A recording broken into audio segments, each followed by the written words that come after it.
As I've shared before, I have the opportunity to run into and have conversations with educators in the gym pretty regularly. And the common ground that we stand on, regardless of where we teach or what we teach, is pretty substantive. And so we have very good conversations about academia today, what the classroom looks like today, pedagogy, all those kinds of things. But every once in a while, I run into someone who, when they find out that I teach in a Christian school or from a biblical worldview, they look skeptically at me, and then they throw out the, oh, you're indoctrinating students. And my response is pretty much the same. I just had this conversation not too long ago with an educator who did that.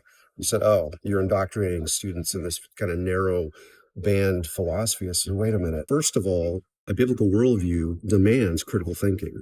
It demands objectivity. In fact, it says in the Word of God that we are to be rightful skeptics of the information that we receive. We need to go back and see what's true and what's not. And in my classes, it isn't that I just teach from the Bible.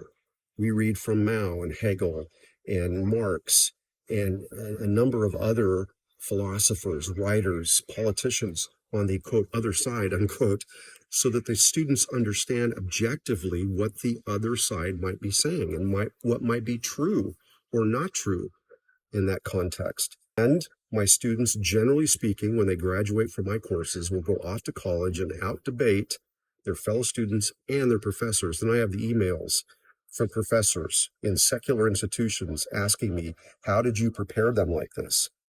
So biblical worldview and critical thinking are not mutually exclusive. So let me ask you, this teacher, I asked her, do you do that? She also taught high school.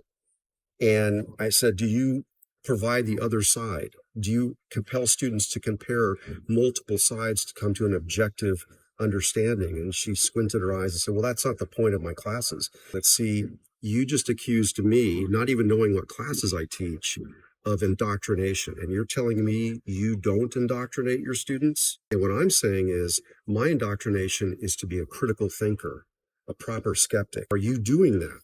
And she didn't quite understand, and then kind of rolled her eyes and said, well, you don't understand, what I mean. I said, apparently I don't.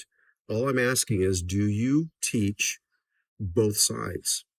I teach both sides. For example, when I teach cosmology, I teach fully the Big Bang Theory, fully neo-Darwinism, without any critique of it.